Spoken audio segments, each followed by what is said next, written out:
In this video, I'll be going over section 1.6 on other types of equations you may have to solve.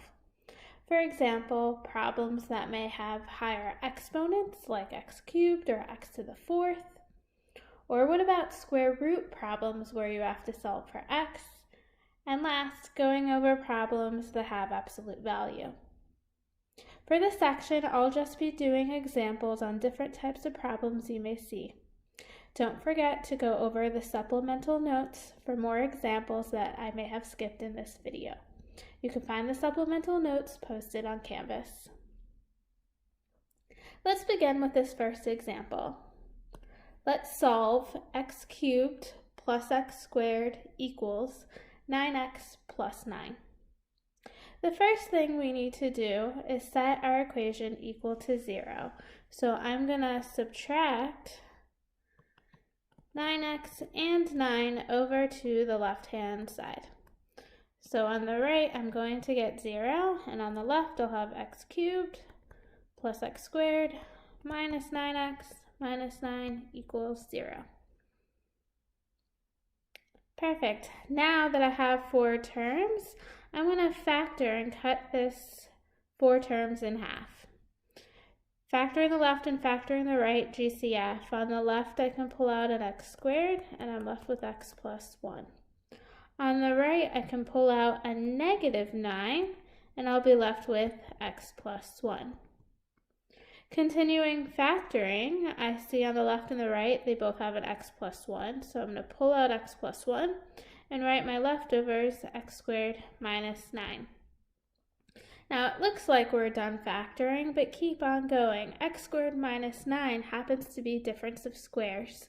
So this needs to be factored one more time. So I have x plus 1 times x minus 3 times x plus 3. And now I'm going to use zero product rule to solve for x. I'm going to set each expression equal to 0. And again, solve for x individually. So subtract 1, and I get x equals negative 1. I had 3, and I get x equals positive 3. And subtract 3, and I get x equals negative 3. So this particular problem has 3 solutions: at negative 1, at positive 3, and at negative 3.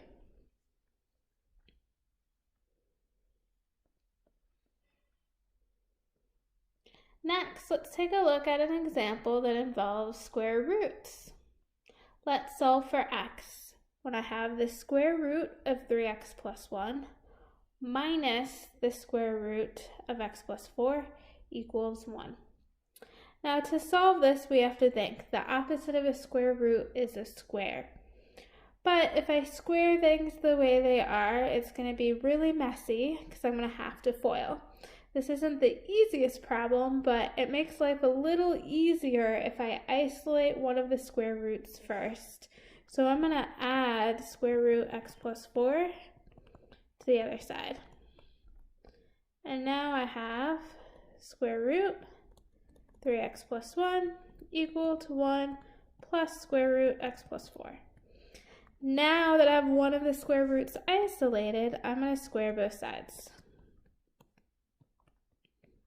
On the left-hand side, the square and the square root sign are going to cancel out, and I'm going to be left with just plain 3x plus 1.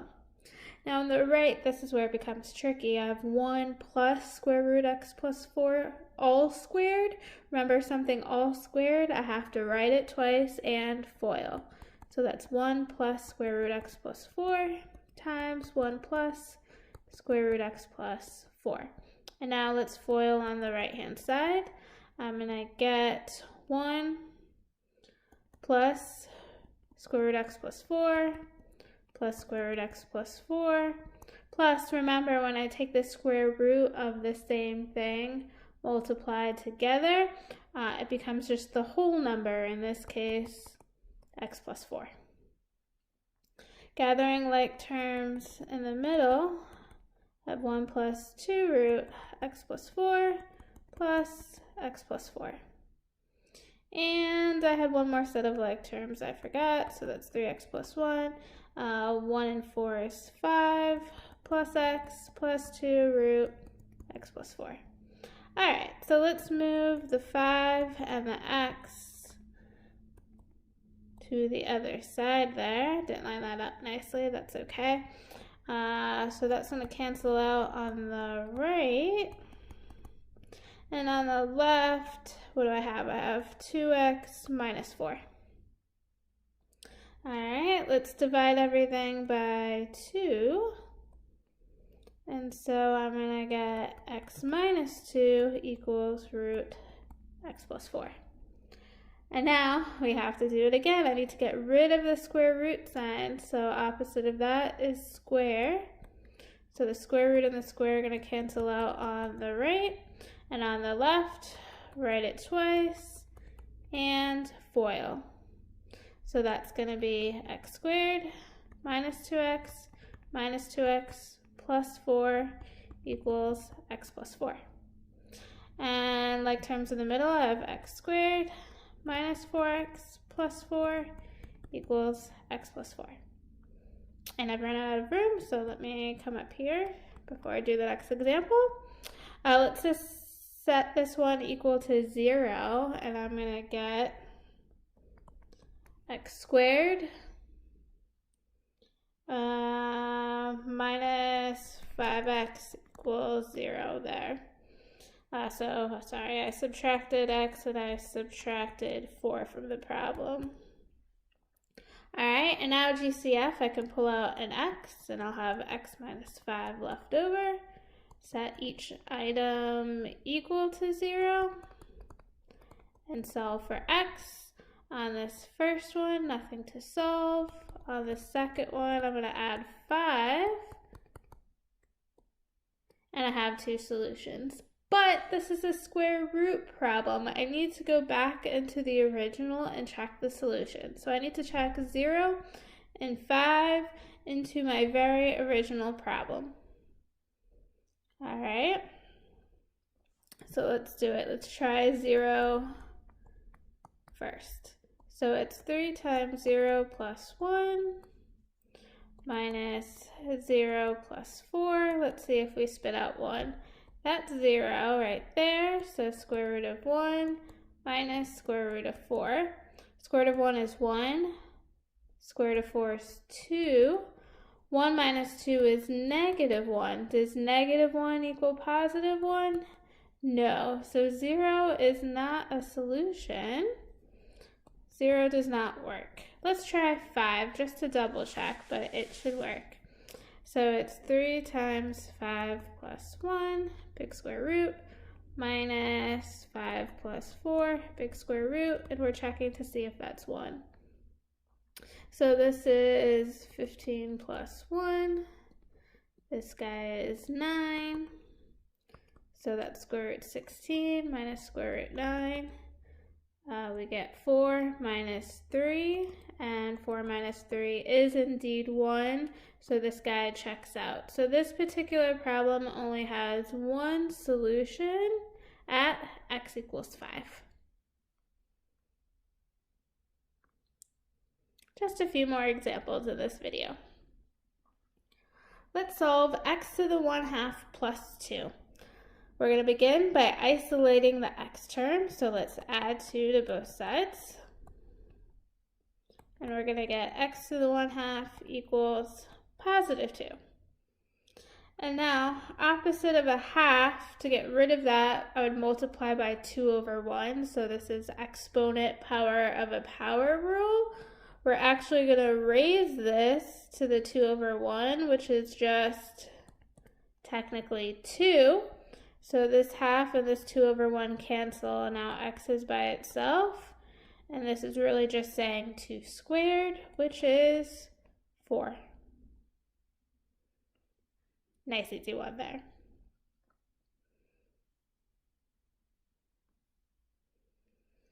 Next, let's solve x to the 4th minus 2x squared minus 3 equals 0. It looks like a quadratic, except I have power of 4, so this is higher ordered. So to solve for this one, we're actually going to use a method called substitution. I am going to pick the letter U, doesn't matter what letter, just something other than x, since x is already in the problem. I'm going to let U be my middle term, x squared. Because I can rewrite this as x squared squared minus 2x squared minus 3 equals 0. And now I'm going to do a substitute in. Everywhere I see an x squared, I'm going to replace it with u. So it's going to say u squared minus 2u minus 3 equals 0. And now our problem's quadratic, and now we can factor like normal. Two numbers that multiply to 3 and add to, negative 3 and add to negative 2. That should be 3 and 1, negative 3 and positive 1. Zero product rule, set each expression equal to 0 and solve. This time again, we're solving for the letter U. So add 3 and we get U equals positive 3. Subtract 1. We get u equals negative 1.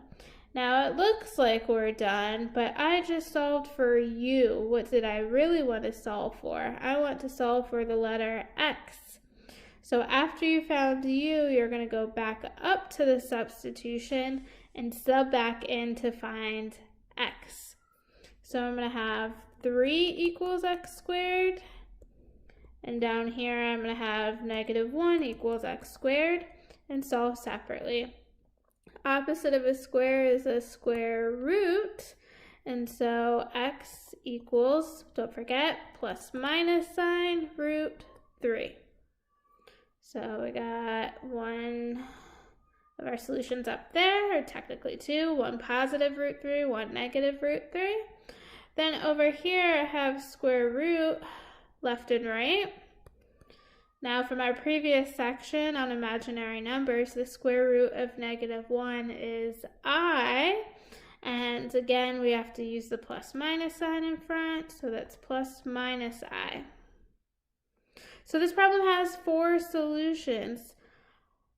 Positive root 3, minus root 3, positive I, and negative I.